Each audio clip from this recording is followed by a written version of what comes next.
Please. یہ مسلم جماعت سے تعلق رکھتے ہیں کمیونٹی سے I am from the Ahmadiyya Muslim community of Pakistan.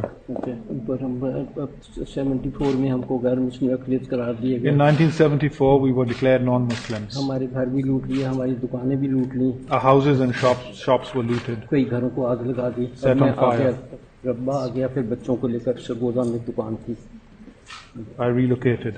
تو پھر یہاں پر بھی ابھی مجھے کتابیں کام کرتا تھا تو کتابوں پر انہوں نے سزا دی I was a salesman, and then I was in prison for 5 years for selling books.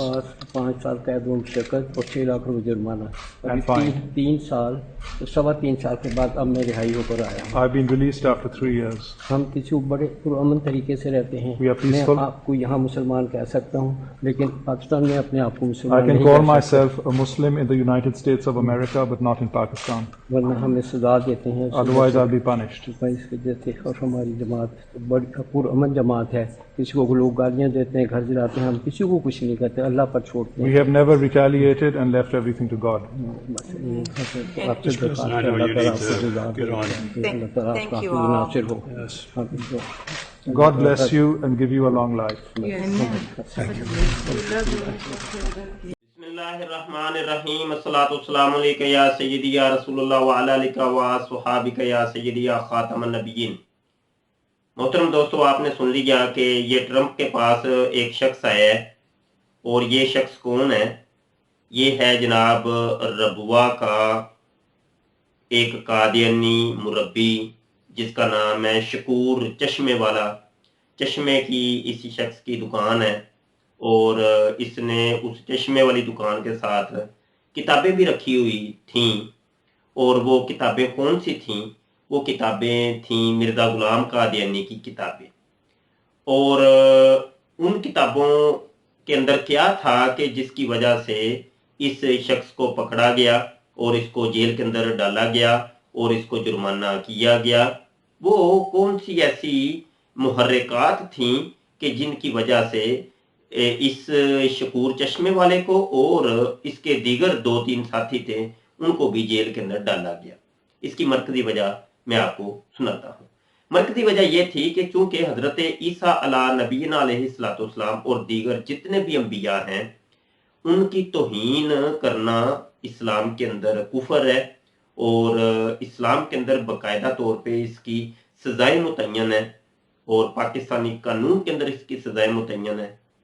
اب شکور چشمے والا یہ کرتا تھا کہ یہ ایسی کتابوں کی ترسیل کر رہا تھا، ایسی کتابوں کو تقسیم کر رہا تھا، ایسی کتابوں کو فروخت کر رہا تھا جس کے اندر حضرت عیسیٰ علیہ السلام کو گالیاں نکالی گئی تھیں۔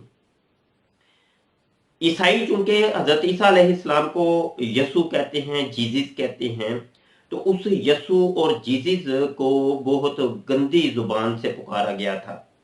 ان کو کہا گیا تھا کہ وہ زانی ہیں، وہ شرابی ہیں، وہ رنڈی باز ہیں، ان رنڈیاں ان کے قریب رہا کرتی تھیں۔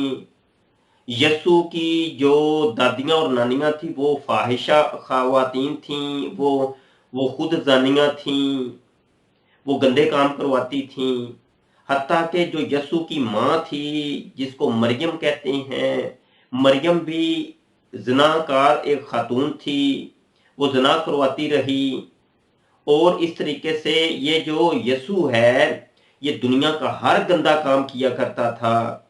یہ جو یسوع ہے اس نے یہ جو بائبل ہے، یہ جو انجیل ہے، اس کو تالمود سے چرا کے لکھا ہے، یہ چور ہے اصل میں۔ تو یہ ساری باتیں ان کتابوں کے اندر لکھی ہوئی تھی۔ اس وجہ سے چونکہ اسلام کے اندر اور پاکستانی قانون کے اندر کسی بھی نبی کی توہین جو ہے نا وہ ممنوع ہے، اور اس کے اوپر باقاعدہ سزائیں ہیں۔ اور اس کے علاوہ ان کتابوں کے اندر انتہائی ننگی باتیں لکھی ہوئی تھیں۔ ان کتابوں کے اندر شراب نوشی کے بارے میں یہ لکھا ہوا تھا کہ یہ جائز ہے۔ ان کتابوں کے اندر لکھا ہوا تھا کہ یہ جو زنا کاری ہے یہ بالکل جائز ہے، کوئی مسئلہ نہیں ہے۔ یہ جو رنڈی بازی ہے یہ بالکل جائز ہے، اس میں کوئی پرابلم نہیں ہے. ان کتابوں کے اندر لکھا ہوا تھا کہ ماں بہن بیٹی جو بھی اس قسم کے جو رشتے ناتے ہوتے ہیں یہ کوئی پرواہ نہ کرو، ان کے ساتھ تم زنا بھی کر سکتے ہو، ان کے ساتھ منہ بھی کالا کروا سکتے ہو، کر سکتے ہو، اور یہ سارے کام تم گندے گندے کر سکتے ہو. تو یہ جو ننگی ننگی اور بے شرمی کی یہ جو باتیں تھیں ان کتابوں کے اندر لکھی ہوئی تھیں. اور ان کتابوں کا نام کیا ہے؟ کتابوں کا نام ہے جناب مجموعہ ان تمام کتابوں کا روحانی خزائن. ان چیزوں کا نام رکھ دیا گیا روحانی خزائن، اور یہ کتابیں تقسیم کی جا رہی تھی. یہ کتابیں جو ہے ان کے مکتبے کے اندر، ان کے بک ڈیپو کے اندر اور ان کی دکانوں کے اندر یہ کتابیں رکھی ہوئی تھیں، اور پاکستانی قانون اس چیز کی اجازت نہیں دیتا. یہ تھے وہ محرکات جن کی وجہ سے ان کو جیل کے اندر ڈالا گیا اور ان کے اوپر جرمانہ کیا گیا اور ان کو روکا گیا کہ یہ کتابیں یہاں پاکستان کا معاشرہ، پاکستان کا جو مزاج ہے اس چیز کی اجازت ہرگز نہیں دیتا. اب ہو سکتا ہے کہ آپ سن کے یہ کہیں کہ یہ میں بہتان لگا رہا ہوں، الزام لگا رہا ہوں تو آپ اٹھا کے دیکھیں مرزا غلام قادیانی کی جتنی بھی کتابیں، آپ کو یہ چیزیں ان کے اندر مل جائیں گی. اور اگر آپ نے تفصیلات دیکھنی ہے تو ہمارے یوٹیوب کے چینل ختم نبوت ٹائمز کے اوپر جا کے آپ ان کے متعلقہ جو مناظرے ہو چکے ہیں، ڈیبیٹس ہو چکی ہیں ان قادیانی مرزائیوں کے ساتھ، وہ آپ دیکھیں، آپ کو مل جائیں گی.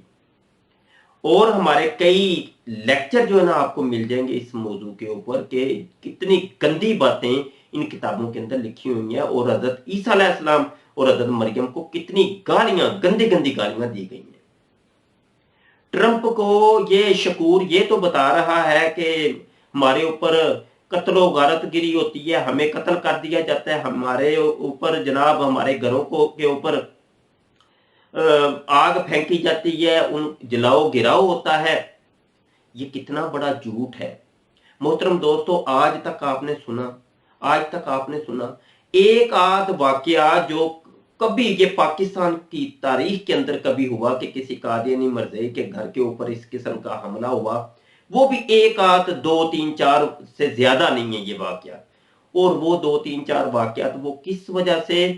وہ اس وجہ سے کہ یہ اسائلم لینے کے لیے ان لوگوں نے پناہ لینے کے لیے، سیاسی پناہ لینے کے لیے ان لوگوں نے کہ اپنے گھروں کے اوپر خود حملے کروائے. اور اگر خود حملہ نہیں بھی کروایا تو انہوں نے سازش کروائی اور لوگوں کو بھڑکایا کہ یہ لوگ ہمارے گھروں کے اوپر حملہ کریں تاکہ ہم اسائلم پاس کروا سکیں، ہم سیاسی پناہ یو کے کے اندر، یو ایس اے کے اندر، جرمنی کے اندر، کینیڈا کے اندر سیاسی پناہ لے سکیں، تاکہ ان کو دکھا سکیں کہ یہ دیکھو جی پاکستان جو ہے نا بڑا ظالم ملک ہے، پاکستان بڑا گندا ملک ہے، پاکستان جو ہے نا یہ پاکستان کو گالیاں نکال کے وہاں پہ. اور ان لوگوں نے یہ پھر اسائلم کے کیس پاس کروانے کے لیے سارے یہ کام کیے. ان کو کوئی قتل نہیں کرتا، ان کو آزادی ہے، اتنی آزادی ہے کہ یقین ماننے کہ مسلمانوں کو وہ آزادی نہیں ہے جو کہ قادیانی مرزائیوں کو پاکستان کے اندر آزادی ہے. آپ موجودہ دور کو دیکھ لیں، اتنی آزادی ایک مسلمان کو نہیں. مسلمانوں کی مسجدوں کے اوپر پابندیاں ہیں لیکن ان کی عبادت گاہوں کے اوپر کوئی پابندیاں نہیں. مسلمانوں کو اپنی عبادات کرنے کے اوپر پابندیاں لگ رہی ہیں لیکن مرزائیوں کو کوئی پابندیاں نہیں ہیں. یہ لوگ صرف پاکستان کو بدنام کرنے کے لیے پوری دنیا کے اندر انہوں نے جو ہے نا اس چیز کا قصد کر لیا، ارادہ کر لیا کہ ہم نے پاکستان کو بدنام کرانا ہے. یہ بدنام کروانے کے لیے اس قسم کے کام کرتے ہیں. اب یہ شکور دیکھیں کس طریقے سے ٹرمپ کے پاس جا کے جو ہے نا وہ رونا دھونا کر رہا ہے. یہ سراسر جو ہے نا پاکستان کو بدنام کرنے کی یہ سازش رچا رہے ہیں یہ لوگ. اور ان لوگوں نے حقیقت تو بتائی نہیں ہے ٹرمپ کو کہ کس وجہ سے ہماری کتابوں کے اوپر پابندی لگی. اگر ٹرمپ کو یہ چیز پتا چلتی تو وہ اسی ٹائم جو ہے نا وہ سزا کا حکم سناتا اور ہو سکتا ہے کہ یہ قادیانی مرزائیوں کو اپنے یو ایس اے سے نکال دیتا. یہ حقائق چھپاتے ہیں، یہ قادیانی مرزائی لوگوں کو حقیقت نہیں بتاتے. بہت شکریہ جی. آج کا یہ پیغام ہے، اس کو شیئر کیجئے، اپنے پیجز کے اوپر اس کو اپلوڈ کیجئے. اپنے یوٹیوب چینل کے اوپر اپلوڈ کیجئے. اپنی دعاؤں میں یاد رکھیے گا. اللہ شریروں کے شر سے، حاسدوں کے حسد سے بچائے اور اس قادیانی فتنے سے اللہ پاک ہمیں محفوظ رکھے. وما علینا الا البلاغ.